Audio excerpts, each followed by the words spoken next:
Hey guys, it's James, the film doctor. Today I thought I'd go over my top five favorite films for 2016 and a couple honorable mentions. I didn't see too many films last year. I saw maybe about 15, 16, or 17. So I've got a short list of my five favorite films and honorable mentions. I don't really watch like the award caliber films, obviously. If you've seen my list, that they're more genre films, obviously. So yeah, I probably watched the blockbuster films, and it may not be like the list that people want to see, but it's my list. So it's here we go. Let's get into the honorable mentions, I suppose.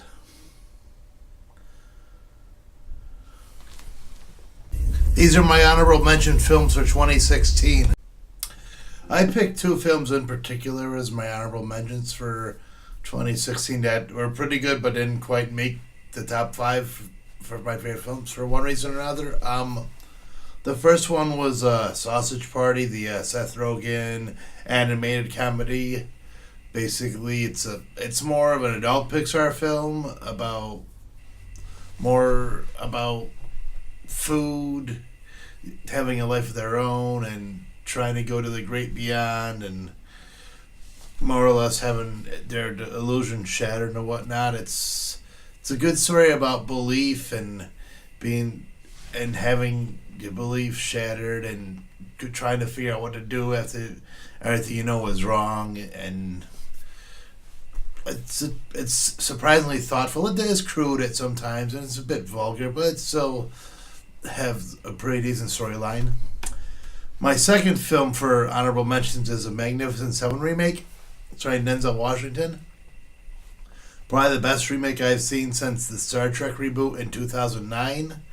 I liked this because I thought it was true to the story. It's like a western, kind of combined with like a comic book team movie. I thought it's it sticks close to the story. It doesn't try to change anything. It's more like, if it's not broke, don't fix it.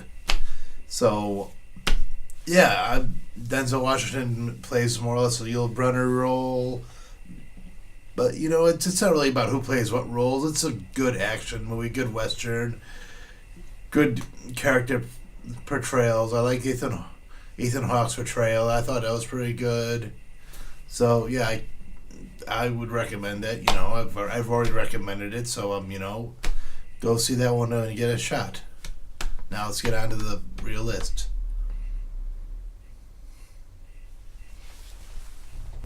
Number five. I didn't put a Marvel film on last year's list for a good reason. I didn't think that they were both, either one was up where they should be on par. So I'm kind of pleased that at number five, I'm going to put Scott Dickerson's Doctor Strange on with Benedict Cumberbatch. I'm always a fan of a good origin story and what a great actor like, say, Mr. Cumberbatch can bring to the role. So he brings the arrogance that he does in the Sherlock shows and whatnot to the role of Doctor Strange. Makes it a believable character who's pretty much, he's trying to get something better for himself, not for humanity. He doesn't really register for him that he's actually changed until like later on in the film. But anyways, it's a film about the lead character who gets in a car, who's an arrogant doctor, believes he's the greatest and whatnot, and he gets knocked down a few pegs after he's in a car accident that takes away, his gift to the world, his hands, so he can't operate and whatnot. So he goes to Tibet to try to find a cure for his ailment, and discovers a whole world he didn't even know existed.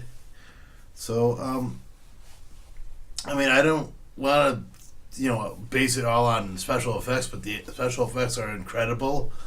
But it's Benedict Cumberbatch that sells the movie, obviously, and he's the one that makes you want to watch the movie again. And it's a one hell of a ride. So with number five is Doctor Strange. Number four. for a few months, the next three films I've toyed with putting it in my number one spot, just because they're all probably equally as good. Just I probably just had better reactions to one more than the other. So basically, I've put them not so much like one's better than the other, just where I think they should fit. So for number four, I'm putting Star Trek Beyond. This is probably the film I've probably watched the most in the past few months. It's a highly enjoyable film written by Simon Pegg, who plays Scotty, and he's a huge Star Trek fan. So it injects a lot of humor back into the story that was somewhat missing in the second movie, and it puts a crew in a situation where basically they don't have a ship. They have to rely on their wits, and they're all separated. So it's more trying to come back together and trying to figure out how they can beat a common enemy, which he's Krull, played by Idris Elba, underneath a lot of makeup, and it's a highly entertaining, exciting space adventure. It's sort of like Serenity in Star Wars and Guardians of the Galaxy more than it is like the original Star Trek, but I'm not one to quibble. I enjoyed it. I loved the movie. It might be the best of the three, but that's my opinion. So number four is Star Trek Beyond.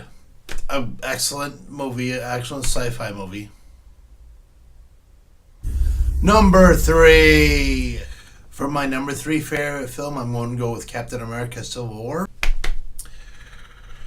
There's a lot of classical themes in it with the movie. It's about loyalty, brotherhood, who's right, who's wrong, how do your personal feelings involve into this.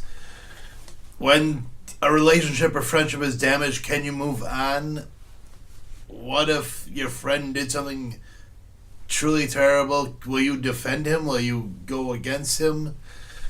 And your other friend who's been there for a long time, what if happens when he gets offended and he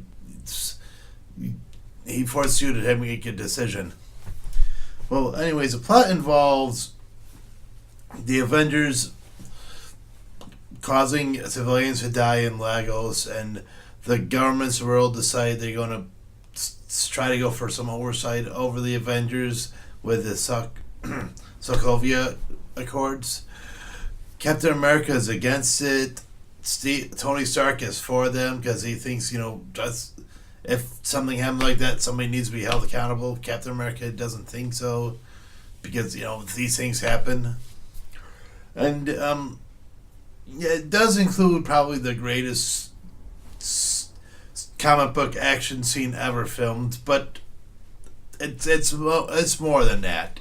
It's more than a scene. It's a great story. It's almost Shakespearean with the way they tell it, and in the end, there's no clear resolution, no shaking hands and whatnot. There are wounds that are brought out in the open, and some wounds can't just be cleansed and fixed really quick. So yeah, number three is a war. Number two. For a while, this is going to be my number one video of the year, and I wasn't even going to go see it. I didn't really like the character in the comic books, and I thought, I could probably do without seeing the movie. But number two is Deadpool to me. It's probably the riskiest comic book movie ever made. It pulls no punches. It really slings arrows at the studio filmmaking and whatnot. And Ryan Reynolds does an amazing performance. It's about the character Deadpool, obviously, and what his origin story. It's surprisingly a romantic movie. Who would have thought? But I've probably quoted this movie more than the other movie this year. maximum effort, whatnot, and a lot of things I can't say on this video, but it's definitely a film that jabs at its creators, it jabs at its film studio. There's a lot of jokes about how the studio can't afford this and that or whatever. Which is basically a truth, but it's like it's wink and a nod. But it's surprisingly, it's obviously not a film. It knows what it is. Obviously, if the character knows he's in a film, so and great action movie, great characters, great script, great laughs. It is probably the most surprising film I've seen in a long time. So, and the studio wasn't even going to make it. It just went on a whim. Gave it a small budget. Went on a whim because people loved the test footage and do what you want, guys. And it got an enormous response. So, I can't wait to see the sequel. Sequel should be good down the line. So, this was going to be my number one film for the longest time, but I saw a film within the last month or so that convinced me otherwise. So number two is Deadpool, and my number one most favorite film of 2016 is. Okay, now hear me out. My number one film isn't because of favoritism or whatnot, but I'm choosing Rogue One, a Star Wars story, as my favorite film of 2016. Why? Because I thought it was probably the riskiest film since Empire Strikes Back in the whole Star Wars storyline. It takes a road you didn't think you wanted to go down, or you probably did want to go down, but didn't know if it was possible. It's a dark road. It's pretty much a war movie. It's like the Dirty Dozen set in the Star Wars story, which is pretty good, which is fine, which is what I was hoping for. I was afraid that they're going to water it down. Were they going to make it family friendly? But no, it's a war movie. It's pretty much the rebellion's trying to get the plans to the Death Star, and they realize that there's this one person who has ties to the person that actually has the plans right now. So they figure they can use the girl Jyn Erso to convince this other person, to give them the plans or whatnot, and it turns out that he doesn't really have the plans. The plans are on another planet, so basically it's definitely a great resistance war movie set in the Star Wars universe, and it's dark. It pulls no punches. It's uncompromising. It goes down roads you didn't think you could go down in a Star Wars movie. It's surprisingly adult. It's very dark. And the last scene itself, obviously, you've probably heard about the last scene. It is as great as I say it is. It's one of the best climaxes in a Star Wars. I wouldn't say it's a Star Wars story. More like it's probably 3.5. It's definitely a prequel. And I can't say enough for it. Michael Giacchino's soundtrack is pretty solid as being the first Star Wars movie not composed by John Williams. No, I'm not counting the Clone Wars cartoon movie. Sorry, that doesn't count to me. So, Felicity Jones does a great job in the movie. Forrest Whitaker's pretty good in it. I love Donnie Yen's character as the token religious guy, but his religion is the Force. So go with that what you will. So gotta say, Rogue One was my favorite film last year. So that's it for my top 5 for 2016.